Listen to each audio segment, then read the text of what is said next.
Good morning, I'm Marcus Michles here with another installment of our video blog from Michles and Booth. I'm in the Pensacola office today. I want to talk to you about something that you might have glanced at, you might be vaguely familiar with, but it's known as gerrymandering. And we've had some pretty serious political movement in this state lately. Justice Lewis has ruled that the division of districts and voting districts was unconstitutionally non-compliant with a referendum voted on by an overwhelming majority of Florida citizens that the voting districts be drawn more fairly. Now, what does that mean? I mean, you ask the state legislature to divide the state into sections with voting blocks, and hopefully they do it in a fair and reasonable manner, and I'm going to talk to you about that in a minute. But I want to tell you that a lot of times people look at lawyers and they look at the law and they think, man, that's another language. That's something I'm going to never understand. Y'all got a lot of fancy words for stuff. The reality is that the law is supposed to make sense. And it's supposed to make sense for every citizen, not just people that have gone to school a lot. I mean, the Army sent me to law school to learn a lot of fancy terms and a lot of fancy words. But I've got one word for what this gerrymandering thing really boils down to, and that one word is this: cheating. No, that's not a fancy word and that's not Latin. What it is it's a very simple thing that all of us can understand. If you're going to make the rules to a game or the rules to a contest, you need to abide by those rules, and if you don't abide by those rules, what you're doing is cheating. So what you got is, you got a state, I'm going to show you this in a second, it's got citizen voters all around the state, and you're going to divide that into a manageable sectioning so that you've got groups of individuals and areas and boundaries so you can collect votes and you can vote for candidates and you can have representatives for those voting areas. Everybody understands that, I think. But what you may not realize is that for years and years and years and years and years, the majority wants to draw those lines in a way that allows them to remain the majority. Now, I'm going to try hard to avoid labels. I'm not going to talk about Republicans. We're not going to talk about Democrats. We're just going to talk about X's and O's.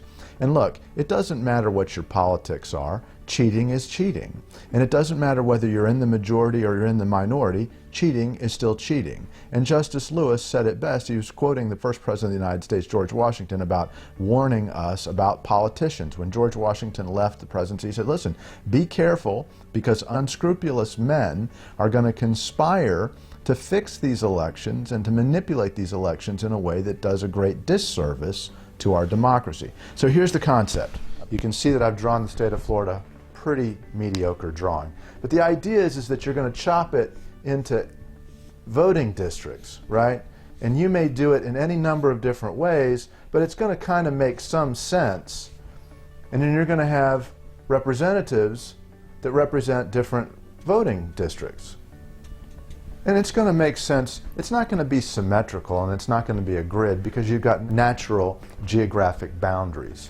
You got rivers and roads and district lines and stuff. And so it doesn't look like a right angle. Everything's not cubed and boxed. But this is a general idea of how you would divide it up. Now let's say you've got one of those blocks and it's got 4 O's and 6 X's. Okay, those are voters. You can label them Democrats, Republican. It doesn't matter really from a gerrymandering standpoint. You've got an area like this. Now let's say that you're an X, and you've been told you're going to divide this into 2 voting districts. Well, when it was 1 voting district, the X had the majority, right? It was 6-4. So most votes, the X's are going to win, right? But you got to divide that into 2 districts, let's say. But if you're the X's, you want to keep it in a way that you maintain the majority.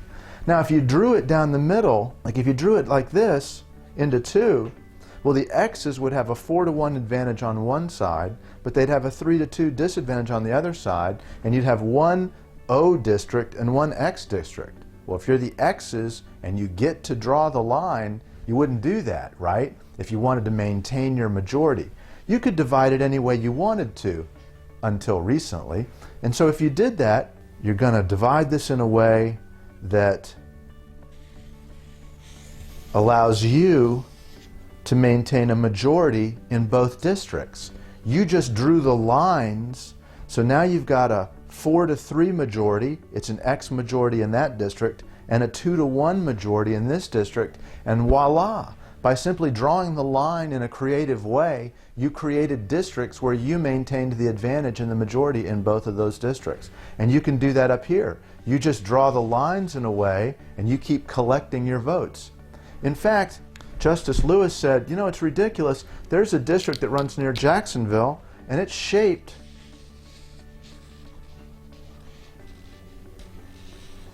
like that. And he's saying that doesn't make any sense. It's certainly not drawn to be fair. It's drawn to gerrymander, to cheat. Now the idea is that Florida citizens should be equally represented, their votes should all count. And Justice Lewis threw out the division of the legislature and said, you got to go back and you got to do this. Why all the fuss about gerrymandering?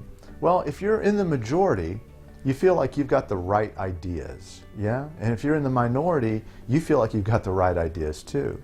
But if you divide these districts and you manipulate and gerrymander these districts, not only are you not following the Constitution of Florida, but you're cheating, okay? That's what you're doing, you're cheating. We don't teach our kids to do it. We don't teach our friends and our family to do it. We certainly don't want to encourage our politicians to do it. And that's the fuss about gerrymandering. Give us a call if you've got questions or comments. Go to our blog and read what we've written about it. The idea is that every citizen's vote matters to the same extent, and these lines need to be drawn in a fair manner. Everybody should understand that and agree about that. And this is how you cheat. Give us a call. Until next time, I'm Marcus Michles here at Michles & Booth, and I'll see you next week.